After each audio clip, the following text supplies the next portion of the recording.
नमस्कार दोस्तों, analyser app में आपका स्वागत है। अभिनंदन स्वीकार कीजिए। दोस्तों, हम छत्तीसगढ़ के भौतिक प्रदेश पे चर्चा कर रहे थे।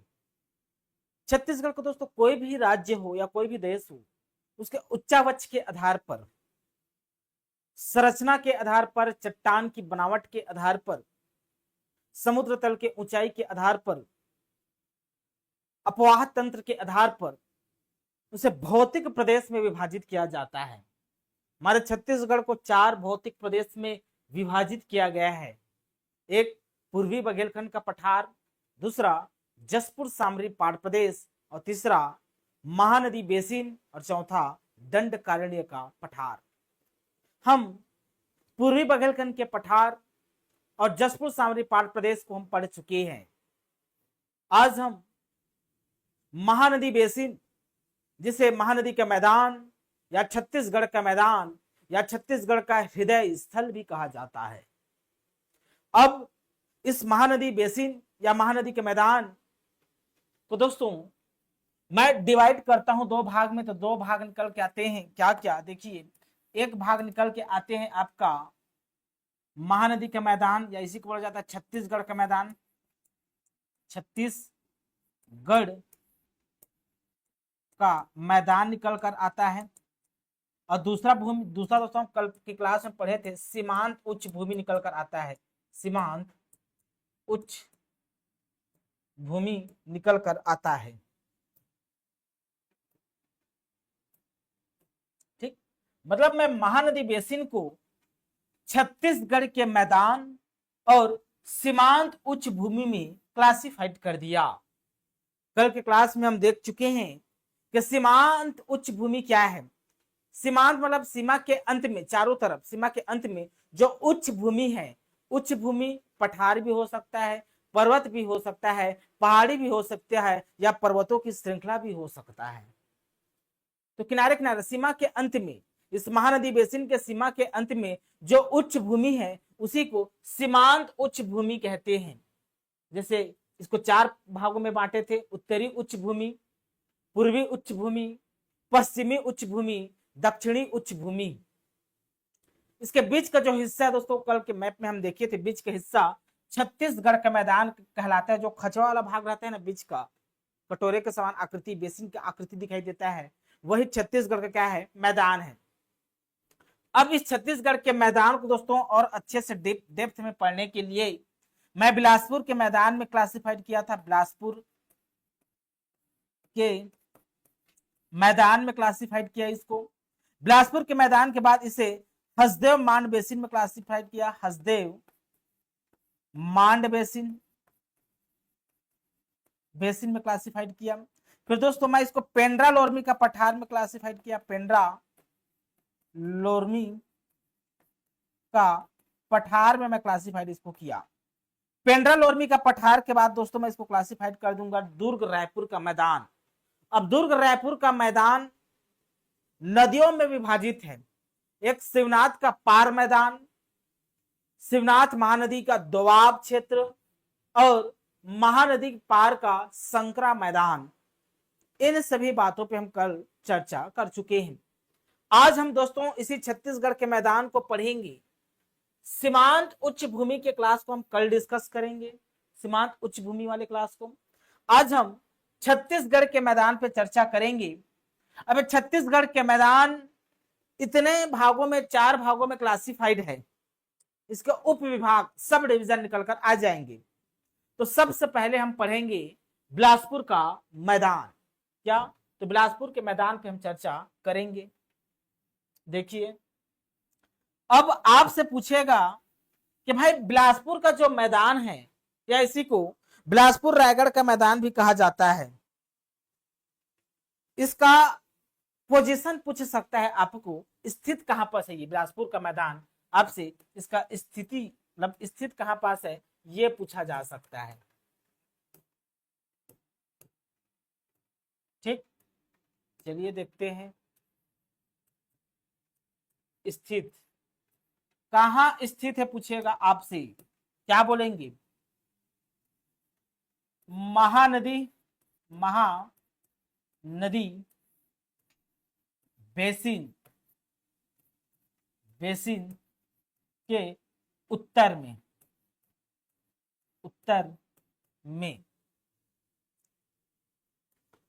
या इसको ऐसे लिख लीजिए, थोड़ा सा अच्छा से नहीं चल रहा है,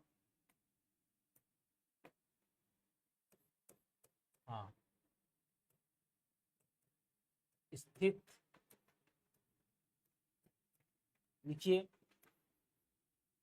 महानदी बेसिन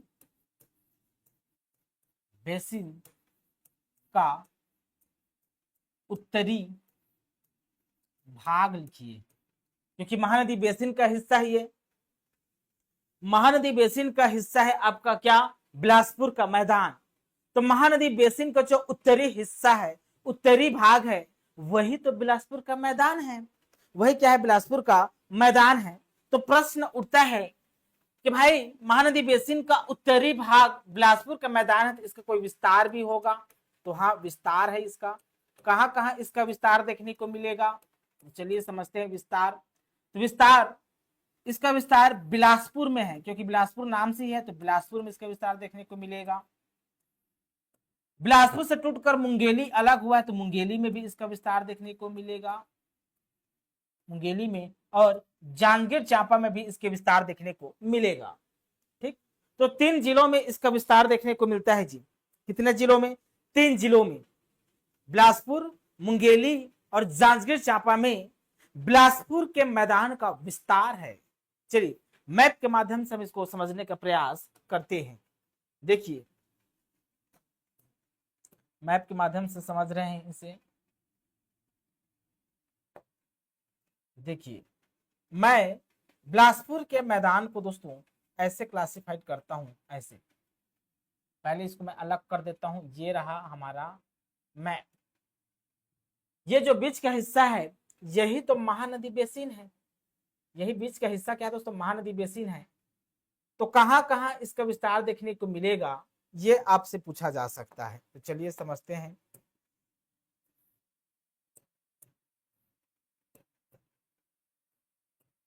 देखिए ये मुंगेली में इसका विस्तार देखने को मिलेगा। देखिए पूरा का पूरा बिलासपुर, ये आपका मुंगेली का पश्चिमी हिस्सा ले लेता हूं मैं, ठीक।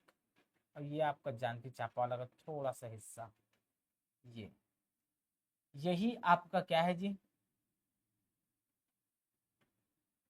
यही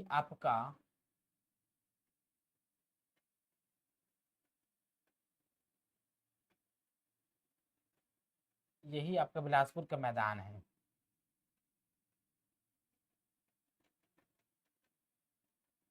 यही आपका क्या है जी, बिलासपुर का मैदान कहलाएगा, ठीक ना। कहाँ कहाँ 3 जिलों में इसका विस्तार, यही आपका बिलासपुर का मैदान है। थोड़ा सा और इसको मैं ऊपर ले सकता था, लेकिन इसका अगला विस्तार हम देखेंगे तो उसमें आ जाएगा वो, ठीक ना। तो इसको मैं लिख देता हूँ, ये क्या है आपका बिलासपुर का यही मैदान है, लिख लीजिए बिलासपुर का मैदान। दिख रहा है सभी को, यही क्या है, बिलासपुर का मैदान कहलाएगा। अब इस बिलासपुर के मैदान की विशेषता क्या क्या है, इस पे हम चर्चा कर लेते हैं। आखिर इसकी क्या क्या विशेषता है, यहां से कौन कौन से नदी प्रवाहित होती है। तो आपसे पूछा जाएगा यहाँ की प्रमुख नदी क्या क्या है। प्रमुख नदी पूछेगा आपसे, से नहीं चल रहा है।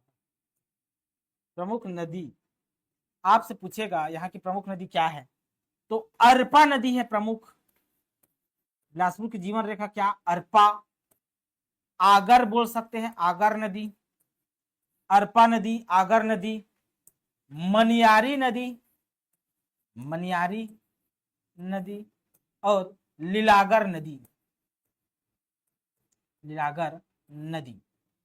तो इस बिलासपुर के मैदान का दोस्तों प्रमुख कौन कौन सी नदी है, तो अरपा नदी, आगर नदी, मनियारी नदी और लीलागर नदी प्रमुख यहाँ की नदी है, ठीक जी। इतना नदियां इस क्षेत्र से प्रवाहित होती है, अरपा नदी प्रवाहित होती है, आगर, मनियारी और लीलागर, ठीक। अब इसका ढाल क्या है, आपसे ढाल पूछा जाएगा, स्लोप। स्लोप तो दोस्तों ये नदी का जो ढाल है ना, ढाल ये दक्षिण पूर्व है, दक्षिण पूर्व है। अब कोई भी नदी ऐसे देखिए, दक्षिण ऐसे नदी ऐसे निकल, जैसे अरपा नदी ऐसे आया फिर ऐसे चला जाता है, तो मतलब दक्षिण और पूर्व बोलेंगे ना, तो जो भी नदी है अरपा आगर मनियारी लीलागर ऊपर से ऐसा निकलता है फिर ऐसे चला जाता है दोस्तों, इसलिए क्या है ये दक्षिण पूर्व इसका क्या हो जाएगा, ढाल हो जाएगा। इस क्षेत्र में मिट्टी की बनावट क्या है, क्या मिट्टी पाई जाती है इस क्षेत्र में, मिट्टी, तो मिट्टी प्रमुख रूप से लाल पीली मिट्टी का विकास हुआ है इस क्षेत्र में, लाल पीली मिट्टी का विकास, और कहीं कहीं काली मिट्टी को देखने को भी मिलता है, काली मिट्टी भी देखने को मिलता है। ठीक, तो लाल पीली मिट्टी ज्यादातर, काली मिट्टी भी बोल सकते हैं, और दोनों का मिश्रित मिट्टी भी बोल सकते हैं, इस क्षेत्र में पाई जाती है। ठीक, विशेष क्या है, इस क्षेत्र में कुछ पहाड़ी विकसित हुए हैं, कुछ स्थलाकृति विकसित हुए हैं, क्या क्या पहाड़ी देखने को मिलेगा, तो फेमस है यहाँ पास रतनपुर की पहाड़ी, रतनपुर की पहाड़ी, रतनपुर की पहाड़ी देखने को मिलेगा, और सोठी की पहाड़ी, या कहीं कहीं सेंटी लिखा रहता है लेकिन वो सोठी है, सोठी या इसी को सेंटी भी बोला जाता है, सेंटी की पहाड़ी, तो सोठी की पहाड़ी बोले चाहे सेंटी की पहाड़ी बोले एक ही बात है दोस्तों। ठीक, कोई दिक्कत इसमें,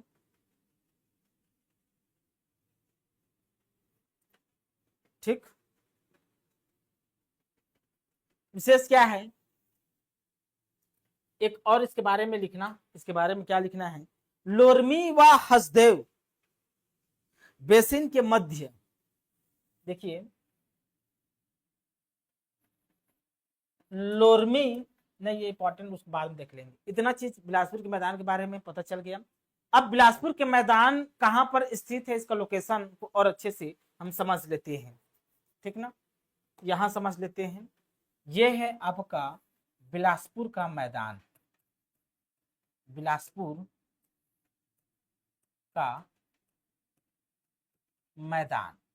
अब बिलासपुर के मैदान है ना ये, इसके उत्तर पूर्व दक्षिण पश्चिम में क्या क्या पड़ता है, इन सभी बातों पे हम चर्चा कर लेते हैं जी। यदि इस बिलासपुर के मैदान में पश्चिम साइड बोले, आपके पश्चिम में क्या है बोलेगा आपसे, पश्चिम में क्वेश्चन पूछा जाएगा, तो पश्चिम में दोस्तों अरपा लीलागर का मैदान है, क्या है, अरपा लीलागर का मैदान, अरपा लीलागर गर का मैदान है। ठीक, मतलब बिलासपुर का मैदान का जो पश्चिमी भाग है ना, ये अरपा लीलागर का मैदान कहलाएगा, क्या, अरपा लीलागर का मैदान, ठीक ना। और इसी पश्चिम में दोस्तों आपका क्या है, इसी पश्चिम में और रख देता हूं, पश्चिम में ही है आपका मैकल पर्वत है, मैकल नीचे हो जाएगा, यहां लिख देता हूं, क्या है, मैकल पर्वत है, मैकल पर्वत।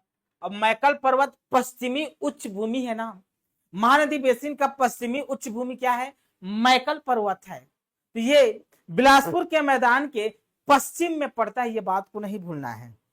ठीक, इसके पूर्व में क्या है, ये इधर पूर्व हो गया, वो पश्चिम है, ये पूर्व है, तो पूर्व में हसदेव मांड का मैदान है, हसदेव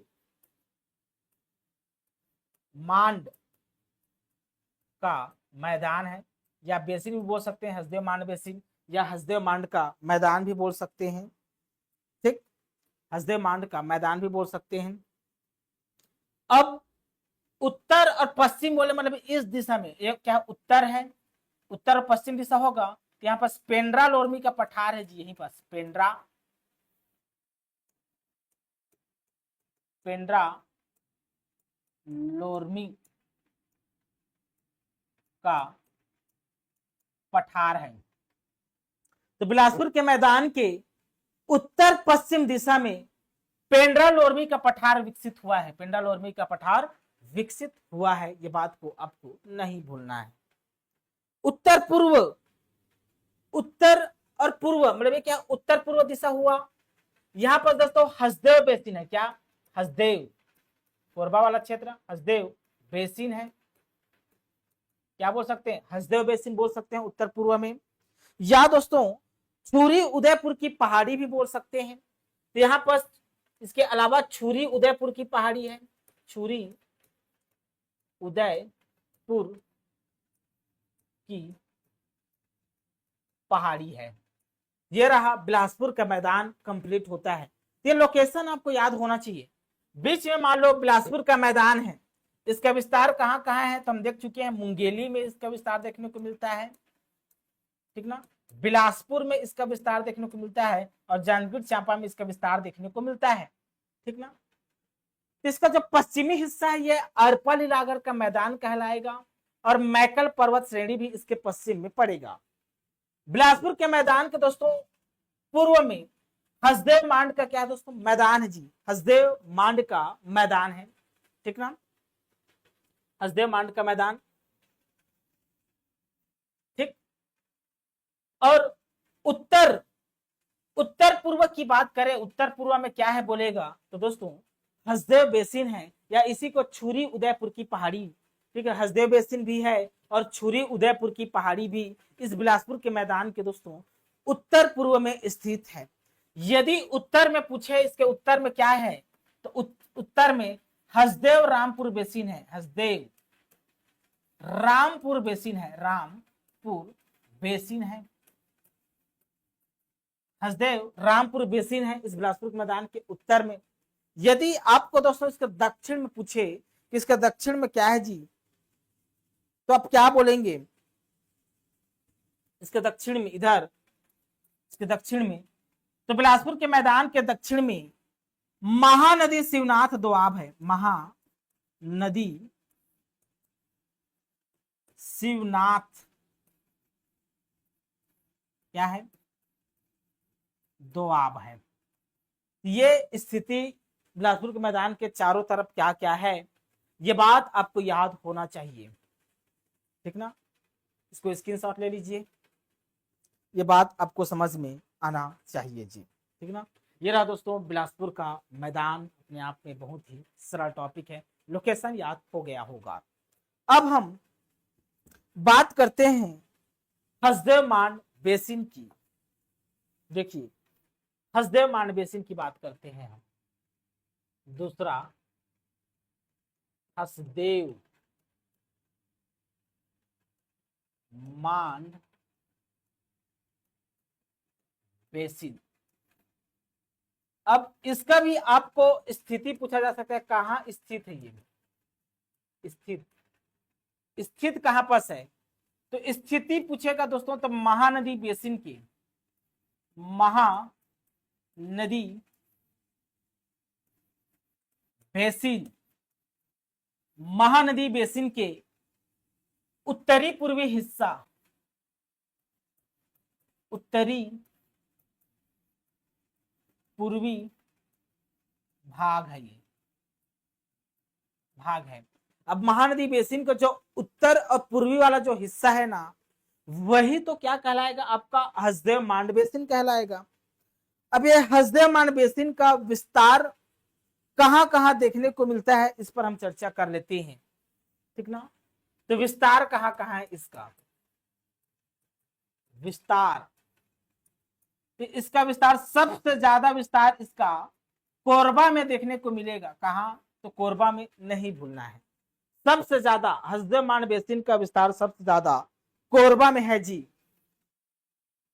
जांजगीर चांपा के पश्चिमी, जांजगीर चांपा लिख रहा हूं लेकिन जांजगीर चांपा का पश्चिमी हिस्सा में पूरा का पूरा शक्ति में इसका विस्तार देखने को मिलेगा, शक्ति में। और रायगढ़ में भी इसका विस्तार देखने को मिलेगा। कहां? तो रायगढ़ में इसका विस्तार देखने को मिलेगा। तो दोस्तों यह सबसे बड़ा मैदान है, महानदी बेसिन का सबसे बड़ा मैदान हसदेव मांड बेसिन, या हसदेव मांड बेसिन को सबसे बड़ा बेसिन भी कहा जा सकता है। चलिए इसको मैप के माध्यम से हम समझ सकते हैं कहाँ पर हसदेव मान बेसिन है। ये रहा आपका बिलासपुर का मैदान, हम पढ़ चुके हैं। अब बात करेंगे हम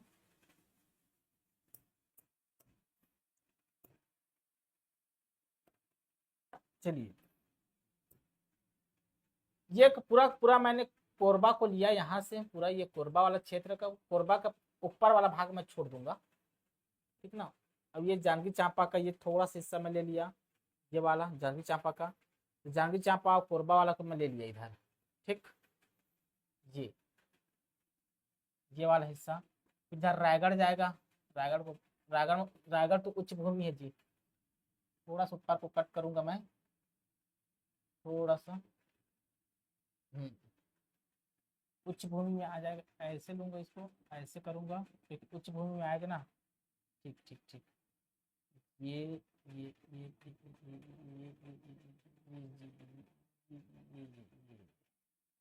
ठीक, ये वाला हिस्सा आपको कहलाएगा हसदेव मान बेसिन, यही वाला हिस्सा आपका कहलाएगा हसदेव मान बेसिन।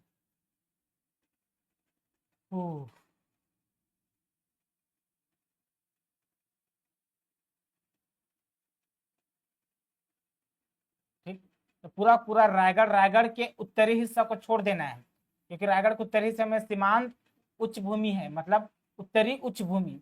कोरबा के उत्तरी क्षेत्र को छोड़ देना है, क्योंकि कोरबा के उत्तर में उत्तरी उच्च भूमि है, ठीक, यहाँ तक। और रायगढ़ के एकदम पश्चिमी वाला हिस्सा को छोड़ देना है, पश्चिमी वाला को, ठीक ना। तो यही क्या है आपका दोस्तों, यही आपका जी हसदेव मान बेसिन है, यही लिख देता हूं मैं, हसदेव मान बेसिन है। ये क्या है, हसदेव मान बेसिन कहलाएगा। देखिए कितना बड़ा बेसिन है हसदेव मान बेसिन। चलिए इसके बारे में हम पढ़ते हैं, ठीक। चलिए ये ना हसदेव और मांड नदी के दोस्तों, हसदेव और मांड नदी के मध्य दोस्तों ये स्थित है जी, ठीक। चलिए समझते हैं इसके बारे में। अब यहां से कौन कौन सी प्रमुख नदी प्रवाहित होती है।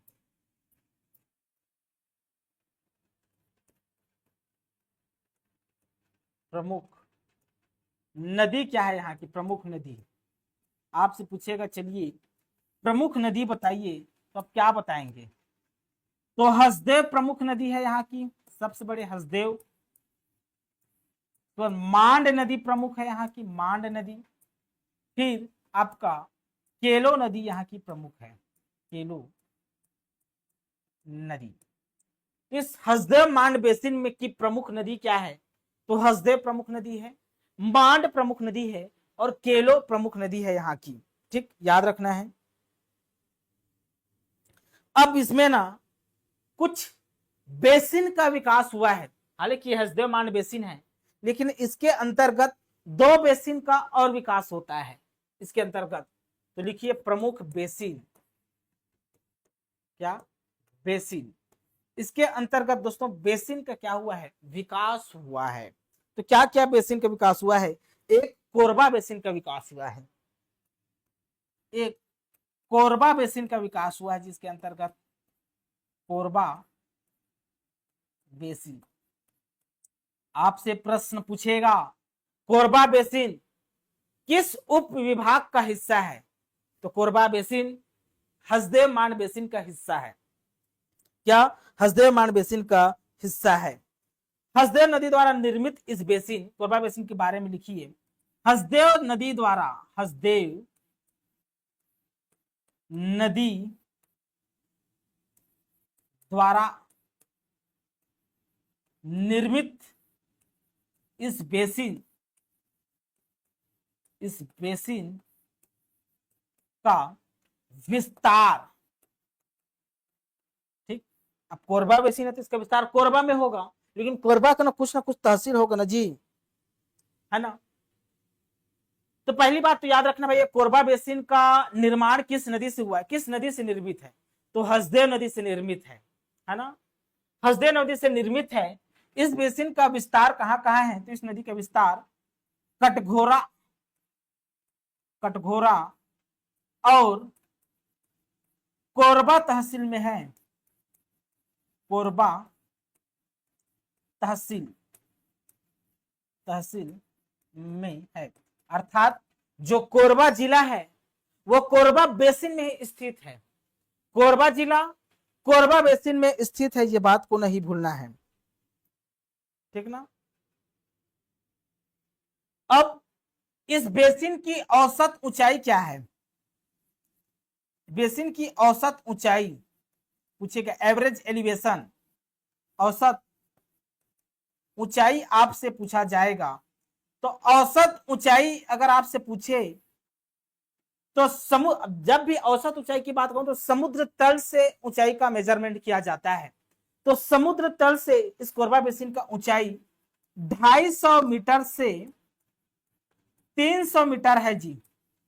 250 मीटर से 300 मीटर तक इसकी एवरेज एलिवेशन है, इस बात को नहीं भूलना है।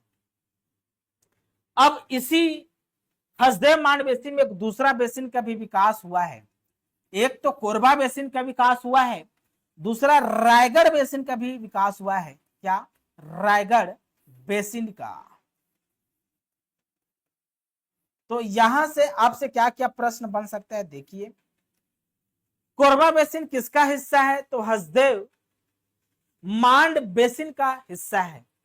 रायगढ़ बेसिन कौन से उप विभाग का हिस्सा है पूछेगा आपसे, तो हसदेव मांड बेसिन का हिस्सा है। और ये रायगढ़ बेसिन महानदी बेसिन का ही एक सब क्लासिफिकेशन है, ये भी बोला जा सकता है, ठीक।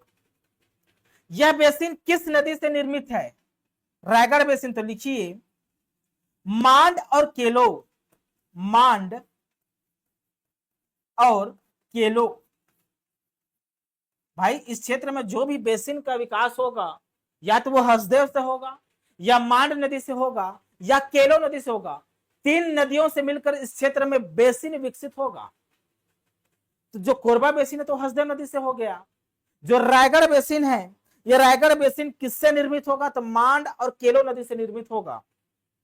समझ में आ रहा है ना? तो मांड और केलो नदी द्वारा निर्मित, लिखिए नदी द्वारा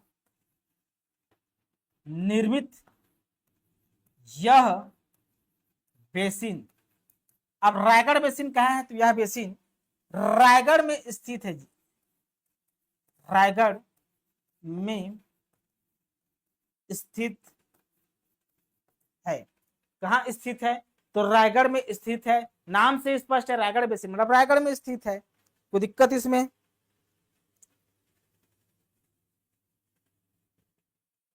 ठीक।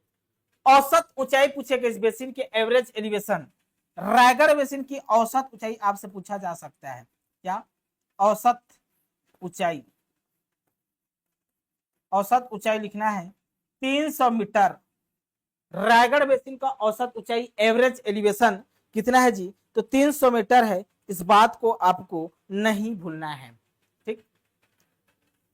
कोई दिक्कत इसमें जी? चलिए अब एक चीज इंपॉर्टेंट और नोट करना है आपको, मैप में आता हूं।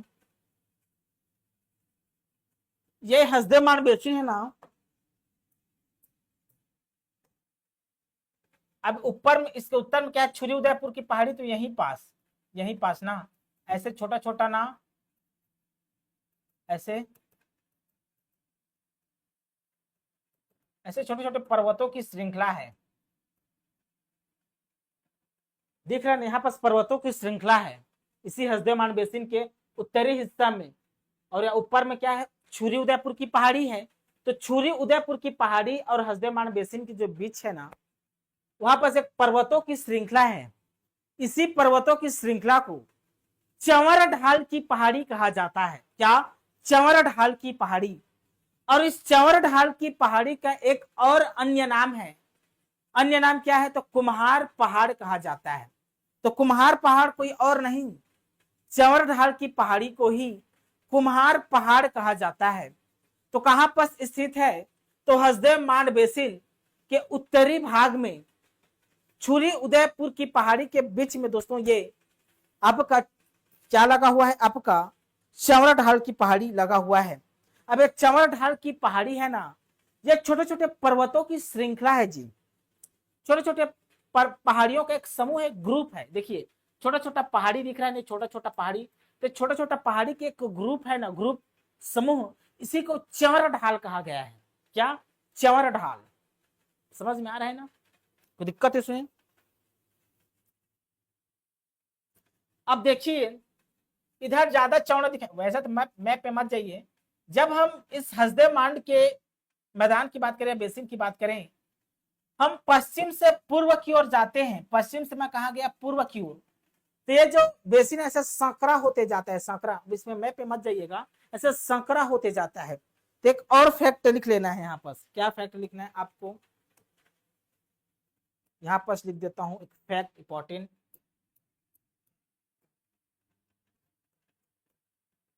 फैक्ट लिखिए विशेष करके, पूर्व की ओर धीरे धीरे सक्रिय होती जाती है। ठीक ना? पूर्व की ओर धीरे धीरे संकरी होती जाती है, संकरी होती जाती है। मतलब जो हसदेव मांड बेसिन है ना, वो पश्चिम दिशा की ओर ज्यादा चौड़ा है। जैसे जैसे हम पूर्व की ओर जाते हैं, मतलब ऐसे इधर हम जाएंगे तो ऐसे सिकुड़ते जाता है, संकरा होते जाता है। ठीक ना? कौन सा? तो हसदेव मांड बेसिन। ठीक, ये बात आपको याद होना चाहिए। अब इस क्षेत्र में दोस्तों एक और विशेष बात आपको याद रखना है, इस क्षेत्र में कौन से चट्टान विकसित हुआ है, कौन से चट्टान? तो लिखिए इस क्षेत्र में कडप्पा युग के चूने, इस क्षेत्र में लिखिए, इस क्षेत्र में कडप्पा युग की चूने के चट्टान, चूने के चट्टान, ठीक, कडप्पा युग के चूने के चट्टाने तथा सैल पर जमा एक विस्तृत जलोढ़ मैदान है, तथा सैल पर जमा एक विस्तृत लिखते हैं इसको, विस्तृत जलोढ़ मैदान है। तो हसदेव रामपुर बेसिन दोस्तों कडप्पा चट्टान मुख्यतः यहाँ पर पाया जाता है। ये जो कडप्पा चट्टान है ना, मतलब चूने की चट्टान है, यह सैल पर जमा हुआ है, जमकर दोस्तों एक जलोढ़ मैदान विकसित कर दिया है। क्या? जलोढ़ मैदान। और जलोढ़ मैदान ज्यादा उपजाऊ होता है, आप सभी जानते हैं। सबसे ज्यादा उपजाऊ, मतलब काली मिट्टी के बाद दोस्तों उपजाऊ ये कौन होता है? आपका जलोढ़ मैदान होता है। ठीक ना? तो यहां तक किसी को किसी भी प्रकार का दिक्कत नहीं हुआ होगा। हुआ होगा कि नहीं हुआ होगा जी? नहीं हुआ होगा, मैं आशा करता हूं। अब इसके कुछ लोकेशन हैं, आपको याद होना चाहिए कि भाई यहाँ क्या क्या स्थित है ना? याद तो होना चाहिए क्या क्या स्थित है। तो मैंने लिखा यहां पर हसदेव मांड का मैदान, हसदेव मांड का बेसिन, हसदेव मांड बेसिन या हसदेव मांड बेसिन लिख रहा हूं। अब इस हसदेव मांड बेसिन में ना दो चीजें पाई जाती है, एक तो कोरबा बेसिन और एक तो रायगढ़ बेसिन। दो चीजें आपको याद रखना है, इसी हसदेव मांड बेसिन में कोरबा बेसिन स्थित है और रायगढ़ बेसिन स्थित है। इस हसदेव मांड बेसिन के नाम पश्चिम की ओर, पश्चिम, ये क्या है आपका? पश्चिम दिशा। इस पश्चिम में ना क्या है? तो पश्चिम में बिलासपुर का मैदान है। क्या? बिलासपुर का मैदान है जी। ठीक, बिलासपुर का मैदान, राइट, बिलासपुर का क्या है? मैदान है। इधर जाएंगे, इधर पूर्व में तो पूर्व में दोस्तों इधर क्या है आपका संबलपुर, इधर रायगढ़, मैं लिख देता हूँ उड़ीसा बॉर्डर, इधर क्या है उड़ीसा बॉर्डर, इधर उच्च भूमि बेस सीमांत उच्च भूमि भी पाए जाएंगे, पर्वत छोटे छोटे पर्वत ऐसे विकसित हुआ है। यदि मैं इसके दक्षिण की बात करूं तो महानदी पार का संकरा मैदान है, महानदी पार का संकरा मैदान है, संकरा मैदान है। ठीक, उत्तर में मैं बात करूं, इसके उत्तर में क्या है तो छुरी उदयपुर कही है, छुरी उदयपुर की पहाड़ी है, छुरी उदयपुर की क्या है जी पहाड़ी है, ये इसका लोकेशन है, याद रखना है इसको, इस बात को नहीं भूलना है। ठीक, यहां तक समझ में आ गया होगा आप सभी का, किसी भी प्रकार का दुख तकलीफ नहीं हुआ होगा, मैं आशा करता हूं, है ना। अब हम कुछ अन्य चीजों पे बात करते हैं, हम बात करते हैं दोस्तों पेंड्रा लोरमी का पठार, क्या पेंड्रा लोरमी का पठार। चलिए, दो सब विभाग को पढ़ चुके हैं, अब हम तीसरा पढ़ेंगे पेंड्रा लोरमी का पठार।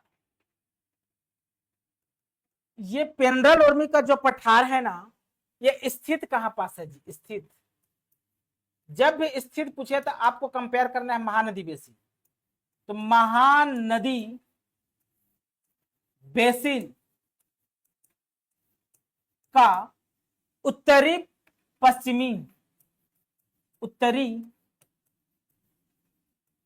पश्चिमी क्या है हिस्सा है या भाग है, हिस्सा है।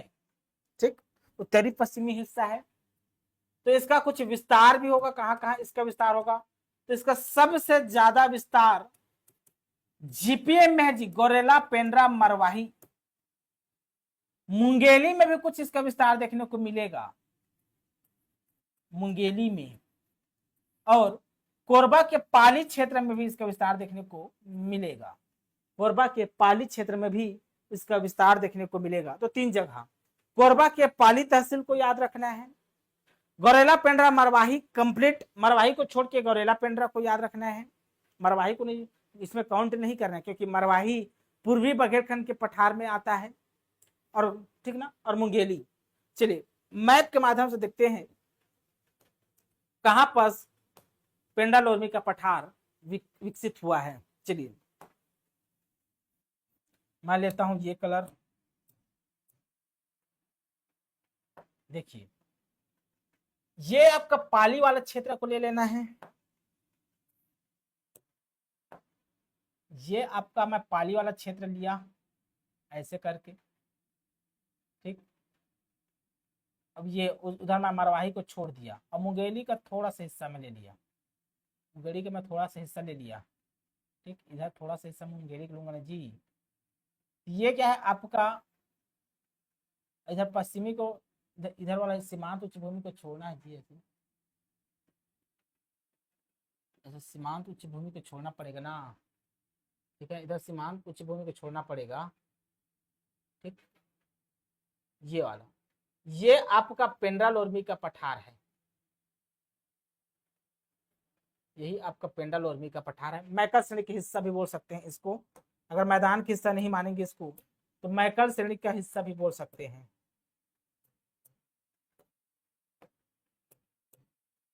यह है आपका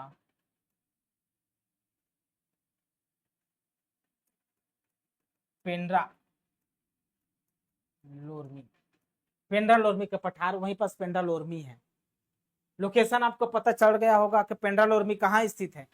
तो जो पेंड्रा लोरमी का जो पठार है ना, ये पेंड्रा लोरमी का पठार, ये बिलासपुर के मैदान के ना उत्तर पश्चिम दिशा में स्थित है, हसदे मान बेसिन के उत्तर पश्चिम दिशा में भी स्थित है, हसदे ये गौरेला पेंड्रा मरवाही, और इसके ऊपर में क्या है तो पूर्वी बघेलखंड का पठार, या इसके मैं उत्तर में बोलूं तो हसदेव रामपुर बेसिन है। क्या? हसदेव रामपुर बेसिन।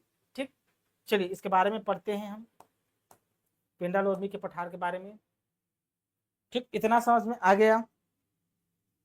ठीक, औसत ऊंचाई इस क्षेत्र में सबसे ज्यादा ऊंचा आपसे कोई पूछे कौन सा है इस क्षेत्र में, औसत ऊंचाई आपसे पूछेगा, औसत ऊंचाई, औसत ऊंचाई पूछेगा तो 800 मीटर लेना है, 800 मीटर। तो इस क्षेत्र में महानदी बेसिन में सबसे ऊंचा पेंड्रा लोरमी का पठार है जी। पेंड्रा लोरमी का पठार वाला जो क्षेत्र है वो सबसे ऊंचा क्षेत्र है। वैसे इस क्षेत्र की ऊंची चोटी तो बदरगढ़ है, कबीरधाम में है, लेकिन इस ये वाले रीजन को हम सबसे ऊंचा क्षेत्र बोल सकते हैं। ठीक ना। यहाँ की ऊंची चोटी क्या क्या है, यहाँ की ऊंची चोटी आपसे पूछेगा, ऊंची चोटी पूछेगा आपसे, तो एक लेना है पलमा की पहाड़ी, पलमा की पहाड़ी लेना है। पलमा की पहाड़ी का हाइट है 1080 मीटर, 1080 मीटर पलमा की पहाड़ी। ठीक, और है दोस्तों एक और लाफागढ़, कहाँ है? कोरबा में। तो लाफागढ़ चोटी, लाफागढ़ चोटी इसका हाइट है 1048 मीटर, इसका हाइट है। ये रहा पेंड्रा लोरमी का पठार। इसमें केवल आपको पलमा की चोटी याद रखना है, पलमा की पहाड़ी और लाफागढ़ को याद रखना है। ठीक ना, ये दोनों का हाइट आपको याद होना चाहिए। ठीक, लोकेशन कहां पर से पता चल गया होगा, लोकेशन कहां पर से आपको पता चल गया होगा। ठीक, किसी भी प्रकार के यहाँ पर दुख तकलीफ नहीं होना चाहिए। तो तीन चीजों को हम पढ़ चुके हैं, तीन चीजों को हम विस्तार से पढ़ चुके हैं। इसमें किसी भी प्रकार का दुख तकलीफ कुछ होगा तो कमेंट करके बता देना है। अब हम बात करेंगे मेरे प्यारे बच्चों दुर्ग रायपुर का मैदान। अब चौथा सब डिवीजन है, चौथा सब डिवीजन दुर्ग रायपुर का मैदान, दुर्ग रायपुर का मैदान पे हम चर्चा करेंगे। इसमें किसी भी प्रकार का आपको गलती नहीं होना चाहिए। ठीक ना, एल एन वर्मा दुर्ग रायपुर के मैदान को नहीं बताता है, लेकिन मैं सरल करने के तरीके से इसको मैं 3 पार्ट में क्लासिफाइड कर दूंगा, जो कि एल एन वर्मा की बुक में लिखा हुआ है। अब मैं दुर्ग रायपुर के मैदान को मैं 3 भाग में क्लासिफाइड कर रहा हूं, 3 भाग में। और लाइन से है ना, सबसे पश्चिमी हिस्सा दुर्ग रायपुर के मैदान को मैं देखो जैसा क्लासिफाइड कर रहा हूं वैसे आपको क्लासिफाइड करना है। एक क्लासिफाइड होगा शिवनाथ पार मैदान, शिवनाथ पार का मैदान। पार शब्द लगा मतलब शिवनाथ के पार, शिवनाथ नदी के पश्चिम में जो मैदान विकसित हुआ है, जैसे ऐसे नदी, ऐसे शिवनाथ नदी गया, अब यहाँ पर क्या महानदी में ऐसे जाके मिल गया, तो शिवनाथ नदी का ए वाला हिस्सा जो है यही तो शिवनाथ पार कहलाएगा। यही क्या है? पार। अब इस पार में क्या क्या आएंगे? इसी में खैरागढ़ शिवखदान गंडाई आएगा, इसी में कबीरधाम आएगा, इसी में राजनांदगांव आएगा, इसी में मोहला मानपुर अंबागढ़ चौकी आएगा। तो ये जो इस पार महानदी के दोस्तों शिवनाथ नदी के इस पार है, यही तो शिवनाथ पार का मैदान कहलाएगा। क्या? शिवनाथ पार का मैदान कहलाएगा। अब यह महानदी है। अब महानदी के ये वाला जो क्षेत्र है जहां पर रायपुर है, दुर्ग है, बेमेतरा है, बालोद है, ये सब स्थित है, ये 2 नदी के बीच में स्थित है। ये क्या है? आपका महानदी है। ये क्या है? आपका महानदी है। अब ये आपका क्या है जी? शिवनाथ नदी है ना। तो 2 नदियों के बीच में जो मैदान है इसी को क्या कहते हैं? दोआब कहते हैं। क्या कहते हैं? दो आब, 2 नदियों के बीच आब मैदान है। यहीं में रायपुर, इसी में दुर्ग, बेमेतरा, बालोद स्थित है। तो इस वाले मैदान का नाम क्या हो जाएगा? शिवनाथ महानदी दोआब। क्या? शिवनाथ महानदी दोआब, क्योंकि यह शिवनाथ है, यह महानदी के बीच का आब है, तो लिखिए शिवनाथ महानदी दोआब, शिवनाथ शिवनाथ महानदी दोआब, समझ में आ रहा होगा। महानदी, शिवनाथ महानदी दोआब वाला क्षेत्र ये है। ठीक, अब ये महानदी है दोस्तों, यहां से अब इसके ये भी क्या महानदी का पार हुआ कि नहीं हुआ, ये वाला हिस्सा पार हुआ कि नहीं हुआ, पार है। अब इधर जो पार ने संकरा है, संकरा संकरा एकदम संकरा मैदान यहाँ पर विकसित हुआ है, इसलिए यहाँ पर तीसरा हिस्सा हो जाएगा महानदी पार का संकरा मैदान। यहाँ पर लिखिए, मिटा दो इसको, ये वाला जो हिस्सा, ये वाला रीजन महानदी पार का संकरा मैदान कहेंगे इसे, ठीक ना। और मैं बता दूंगा, लिखिए महानदी पार का संकरा मैदान। तो महानदी पार का संकरा मैदान हम पढ़ रहे हैं। तो दुर्ग रायपुर के मैदान, ये 3 भागों में इसे क्लासिफाइड किया जा सकता है। कितने पार्ट में? तो 3 पार्ट में इसे क्लासिफाइड किया जा सकता है जी, ठीक ना। अब जैसे यहाँ पर मैं मैप दिखा देता हूं, जैसे यहां से ऐसे निकलकर महानदी गया और यहां से ऐसे निकल के क्या, ये आपका शिवनाथ नदी आया, यहाँ शिवनारायण में मिल गया, है ना। शिवनारायण में क्या हो गया, मिल गया। ये आपको क्या है दोस्तों, आपका शिवनाथ है, शिवनाथ है, ये शिवनाथ नदी है। और ये आपका ये वाला जो क्षेत्र है दोस्तों, ये महानदी है, महानदी है, ठीक। ये वाला दिक्कत यहाँ तक क्लियर हो गया होगा। अब जो बीच का क्षेत्र है ना, ये बीच वाला जो क्षेत्र है, ये वाला जो क्षेत्र है ना, यही दोआब है, दोआब। ये बीच वाला क्या है, दोआब।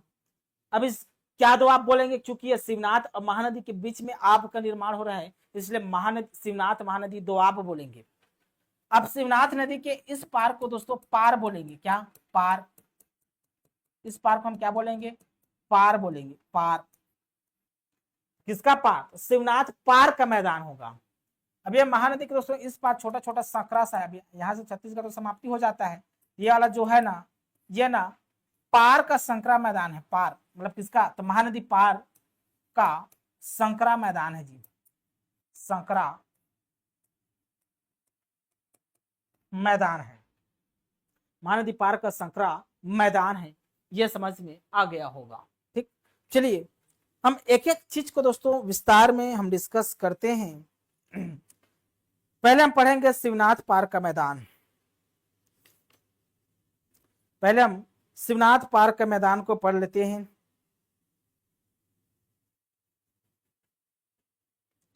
ठीक, चलिए आप लोग को बहुत परेशान कर देता हूं क्या मैं, चलिए समझते हैं। पहले इसे लिख लेते हैं।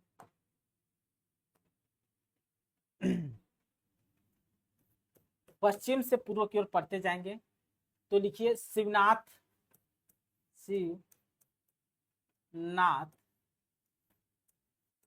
पार का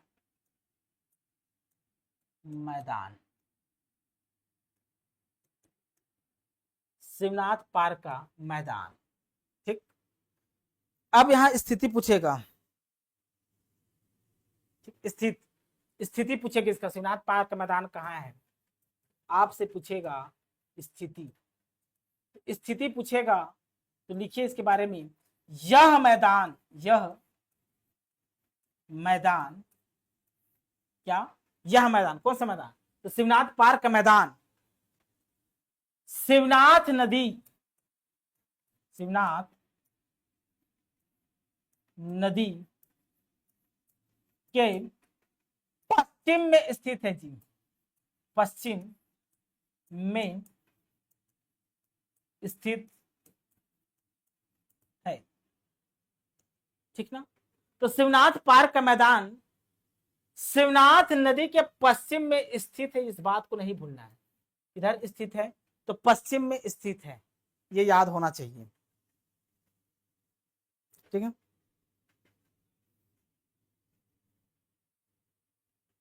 ठीक, मतलब छत्तीसगढ़ के मैदान का पश्चिमी भाग है ये, अर्थात हम बोल सकते हैं इसे छत्तीसगढ़ के मैदान का गढ़ के मैदान का पश्चिमी भाग, ये पश्चिमी भाग है क्योंकि पश्चिम में स्थित है, तो छत्तीसगढ़ के मैदान के कौन सा भाग है, पश्चिमी भाग इसको बोल सकते हैं। ठीक, प्रवाह, चलिए इसका विस्तार पूछेगा आपसे, कौन कौन से जिला इसमें है, आपसे पूछेगा कौन कौन से जिला इसमें है, तो आपसे इसका विस्तार पूछेगा।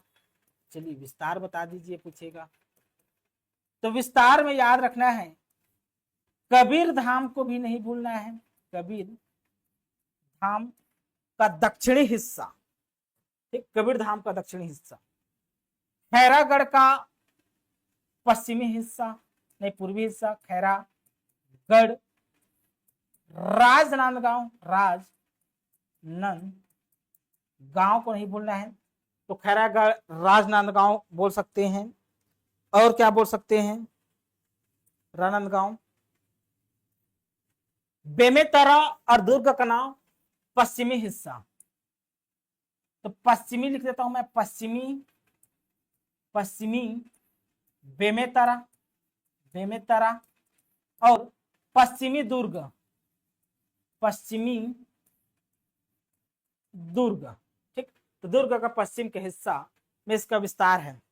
या दोस्तों हम भी बोल सकते हैं, आपका छोटा सा हिस्सा आपका पड़ेगा कहाँ, तो मोहला मानपुर अंबागढ़ चौकी का उत्तरी भाग। ठीक, चलिए मैप के माध्यम से समझते हैं कहां पर से शिवनाथ पार्क का मैदान है। ये रहा हमारा मैप। ठीक, चलिए महानदी शिवनाथ पार्क का मैदान को हम समझते हैं। ब्लू कलर ले लेता हूं, देखिए मैं दुर्ग का पश्चिमी हिस्सा लिया, मैं बालोद का भी थोड़ा सुनूंगा, ये दुर्ग का पश्चिमी हिस्सा, अब इसका भी थोड़ा सा पश्चिमी हिस्सा ले लिया, और कबीर धाम का ऐसा वाला हिस्सा, इधर ऐसा ऐसा ऐसा ऐसा ऐसा ऐसा ऐसा ऐसा, ठीक, ये वाला जो क्षेत्र है ना, यही शिवनाथ पार्क का मैदान है जी, यही शिवनाथ पार्क का मैदान है।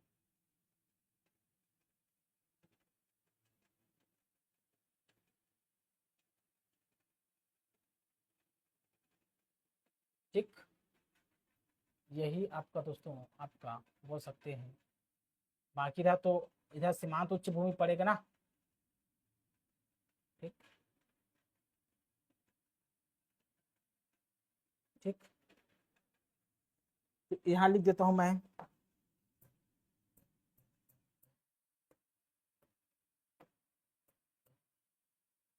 लिख देता हूं यहाँ पर शिवनाथ पार्क का मैदान, ये क्या है, शिवनाथ पार्क का मैदान कहलाएगा, ये शिवनाथ पार्क का मैदान। अब यहां से क्या क्या नदी प्रवाहित होती है, इस लोकेशन समझ में आ गया है ना, शिवनाथ पार्क का मैदान कहाँ है। यहाँ से ऐसे, यहाँ से ऐसे दोस्तों क्या निकलेगा आपका, शिवनाथ नदी में निकलेगा, ऐसे शिवनाथ नदी है ना, तो शिवनाथ के पश्चिम में है ना ये जी शिवनाथ पार्क मैदान। ठीक, चलिए आगे बढ़ते हैं, चलिए समझते हैं प्रमुख नदी क्या है, प्रमुख नदी पूछेगा आपसे।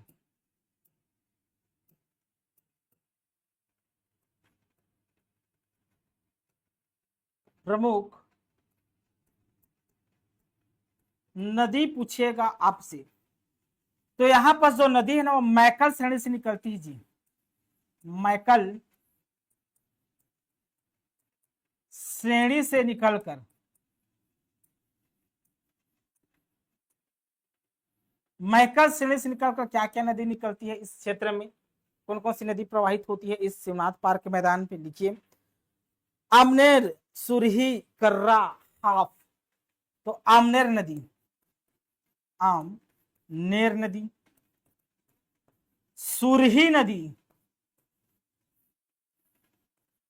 कर्रा नदी और हाफ नदी, क्या, तो हाफ नदी, आमनेर, सुरही, कर्रा और हाफ नदी इस क्षेत्र की प्रमुख नदी है। ठीक,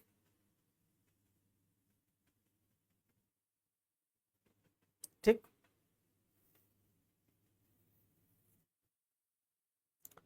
प्रमुख मिट्टी का विकास हुआ इस क्षेत्र में, क्या क्या मिट्टी पाए जाते हैं? प्रमुख मिट्टी का विकास हुआ है, तो प्रमुख मिट्टी में दोस्तों आपको याद रखना है डोरसा मिट्टी, डोरसा मिट्टी, कौन सा, तो डोरसा मिट्टी पाया जाता है। आगे हम मिट्टी की चैप्टर में पढ़ेंगे डोरसा।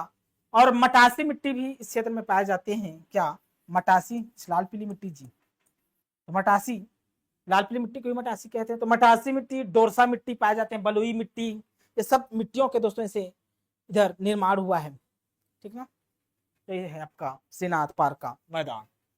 किसी प्रकार का श्रीनाथ पार्क के मैदान में आपको तकलीफ नहीं होना चाहिए, लोकेशन समझ में आ गया होगा। ठीक, अब हम बात करेंगे शिवनाथ महानदी दोआब क्षेत्र का। देखिए,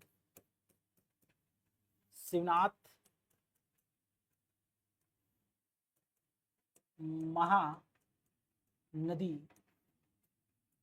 दोआब, शिवनाथ महानदी दोआब क्षेत्र की हम बात करें तो सबसे पहले तो आपका इसका स्थिति पूछा जा सकता है कि ये कहां पर स्थित है, कहां पर स्थित है, ये पूछेगा आपसे। ठीक ना, ठीक, चलिए, कहां स्थित है, तो महानदी बेसिन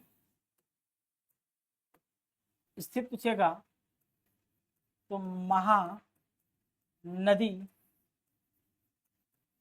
बेसिन के दक्षिण में स्थित है। ये दक्षिण में मतलब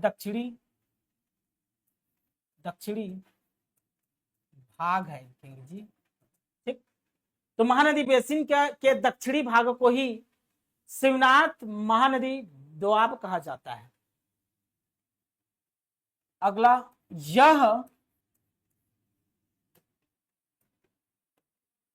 शिवनाथ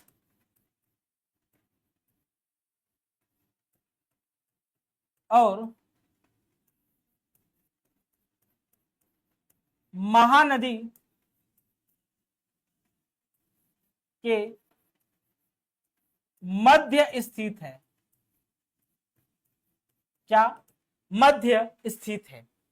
तो शिवनाथ और महानदी के जो बीच में स्थित है वही तो दोआब का क्षेत्र कहलाएगा।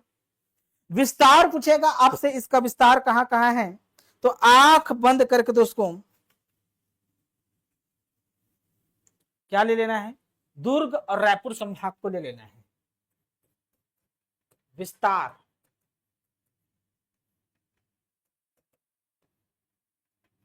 दुर्ग और रायपुर संभाग, रायपुर संभाग को ले लेना है। दुर्ग और रायपुर संभाग को इसके विस्तार वाले क्षेत्र में ले लेना है जी। देखिए, रायपुर संभाग के सभी क्षेत्र इसमें आएंगे, बड़ौदा बाजार के अधिकांश क्षेत्र इसमें आएंगे, बड़ौदा बाजार जिले के अधिकांश क्षेत्र इसमें शामिल हो जाएंगे शिवनाथ महानदी दोआब में। ठीक ना, कोई दिक्कत इसमें नहीं होना चाहिए। ढाल क्या है इस शिवनाथ, इस ढाल क्या है, इसका ढाल, स्लोप, ढाल, तो दक्षिण से उत्तर की ओर है, दक्षिण से उत्तर की ओर, दक्षिण से उत्तर की ओर इसकी क्या है जी, ढाल है।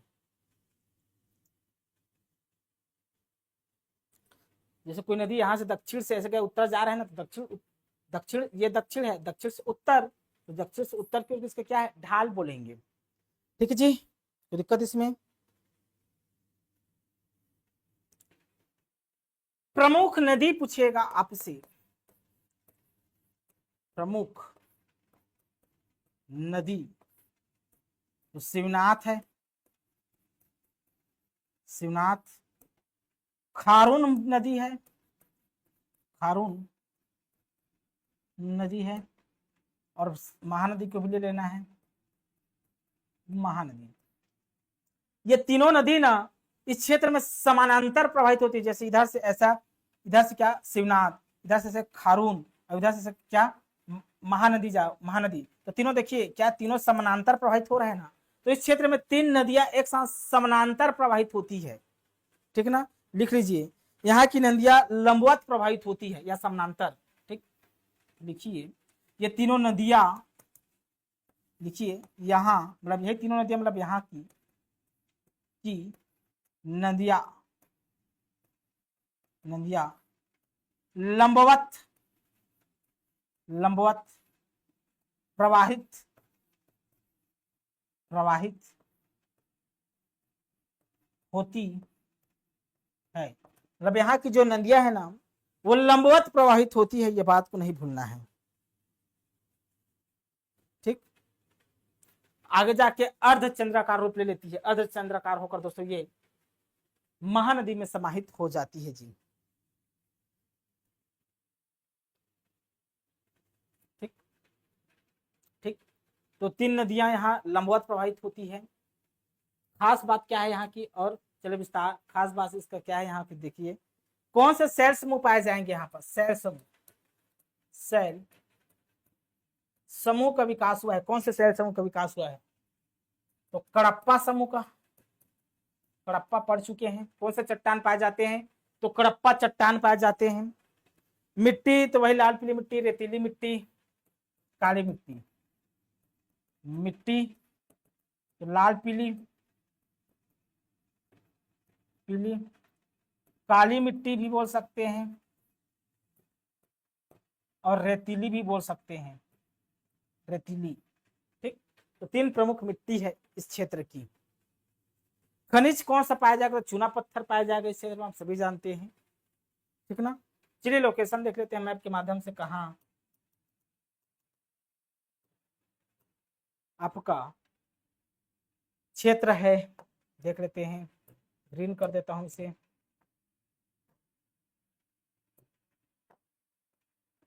देखिए ये मैं बालूद ले लिया,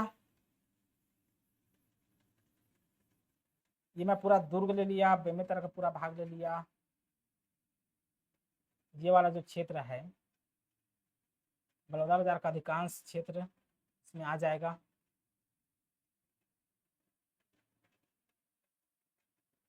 ये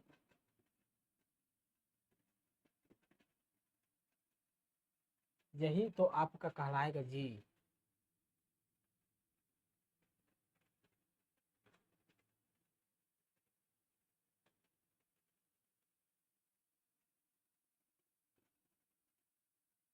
यही तो,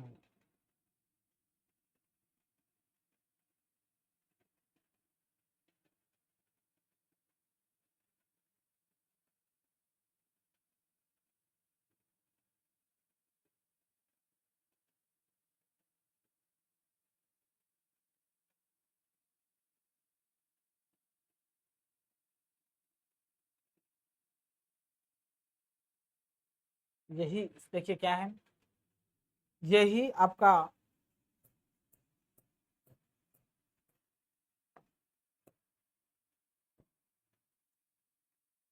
शिवनाथ महानदी दोआब है। क्या है, शिवनाथ महानदी दोआब है। यही आपका शिवनाथ महानदी क्या है जी, दोआब वाला क्षेत्र है। शिवनाथ महानदी दोआब वाला क्षेत्र है। यहां तक समझ में आपको आ गया होगा। अब बात करते हैं महानदी पार का संकरा मैदान। अब महानदी पार का जो संकरा मैदान, यही मैप में बना देता हूं मैं, महानदी पार का संकरा मैदान को।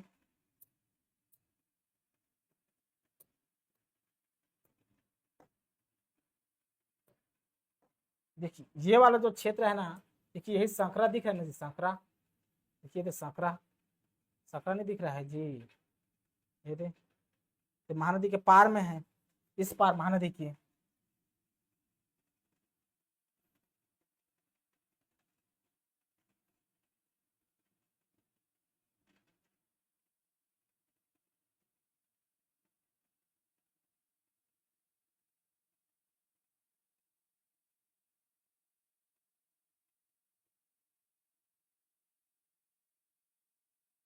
अभी तक क्या उत्तरी उच्च भूमि है, ठीक ना, जैसे शिशु पार का पर्वत दुनिया में संकरा यहाँ पर, तो महानदी के पार का संकरा मैदान बोलेंगे।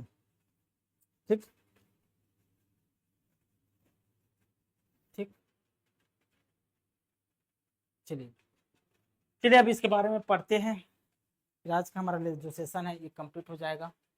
चलिए इसके बारे में पढ़ते हैं हम।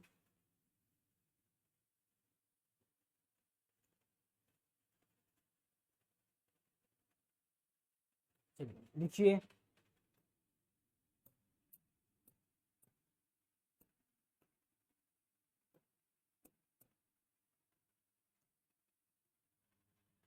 लिखते हैं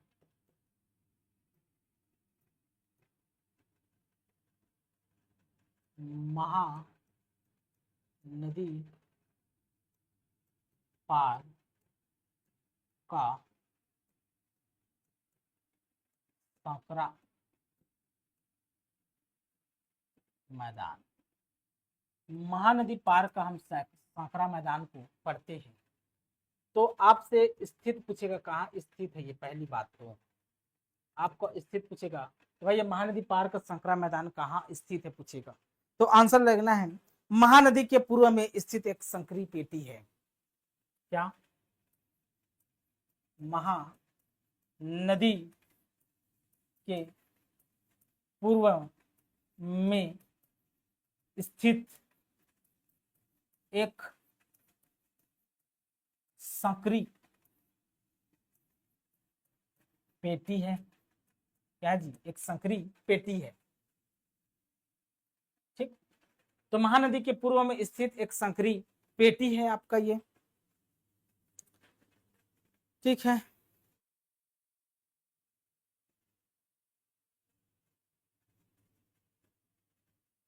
ठीक, संकरी पेटी है। विस्तार पूछेगा आपसे, विस्तार, विस्तार में क्या, तो पूर्वी पूर्वी आपका महासमुंद, पूर्वी लेना ना सब में, पूर्वी महासमुंद, पूर्वी महासमुंद, पूर्वी गरियाबंद, गरियाबंद, ठीक है, आपका उत्तरी, उत्तरी पूर्वी आपका धमतरी, धमतरी वाला हिस्सा, और आपका बलौदा बाजार का कुछ हिस्सा, बलौदा बाजार और सारंगगढ़ का कुछ हिस्सा पे इसका विस्तार देखने को मिलता है। ठीक, तो दिक्कत इसमें किसी प्रकार का नहीं है। ठीक, औसत ऊंचाई इस क्षेत्र की क्या है? औसत ऊंचाई इस क्षेत्र की क्या है? तो 305 मीटर इस क्षेत्र की क्या है जी? औसत ऊंचाई देखने को मिलेगा। कितना? तो 305 मीटर। इस क्षेत्र में कडप्पा युगीन शैल चट्टान है। इस क्षेत्र में कडप्पा युगीन शैल चट्टान है। इस क्षेत्र में कडप्पा युगीन शैल चट्टान है, इस बात को आपको नहीं भूलना है। ठीक, अब लोकेशन को देख लेते हैं। जैसे दोस्तों महानदी पार्क मैदान है, चलिए उधर उधर बता देता हूं, ये महानदी पार का संकरा मैदान है ना, ठीक, ये महानदी पार्क में क्या बना दिया? संकरा मैदान बना दिया। ठीक, छोटा सा संकरा, कैसे संकरा था मैप में हम देख चुके हैं। इसके पूर्व में ना रायपुर की उच्च भूमि है। इसके पूर्व में ना क्या है जी? इसी को क्या बोल सकते हैं? पूर्वी उच्च भूमि बोल सकते हैं, रायपुर की उच्च भूमि क्या बोल सकते हैं, रायपुर की उच्च भूमि बोलेंगे। या तो इसी को रायपुर की उच्च भूमि, रायपुर में स्थित नहीं है ना, हालांकि इसको पूर्वी उच्च भूमि है, इसी पूर्वी उच्च भूमि को रायपुर उच्च भूमि कहा जाता है। रायपुर में स्थित नहीं है लेकिन इसका नाम है रायपुर उच्च भूमि, ठीक ना। ये महासमुद्र गरियाबंद तक इसका विस्तार देखने को मिलेगा, रायपुर उच्च भूमि, कल क्लास में पढ़ेंगे हम, ठीक। पश्चिम में महानदी शिवनाथ दोआब क्षेत्र है, इसके पश्चिम में इधर महानदी दोआब क्षेत्र है, महानदी दोआब क्षेत्र है जी। ये बात को आपको याद रखना, दोनों के बीच में आपका महानदी पार का संकरा मैदान स्थित है, ठीक है जी। आशा करता हूं दोस्तों अच्छे से समझ में आया होगा। कल हम सीमांत उच्च भूमि, ठीक, सीमांत उच्च भूमि पर चर्चा करेंगे, ठीक ना। हमारा मैदान का जो टॉपिक था ये यहीं पर कंप्लीट होता है, ठीक है जी। बहुत बहुत धन्यवाद, थैंक यू।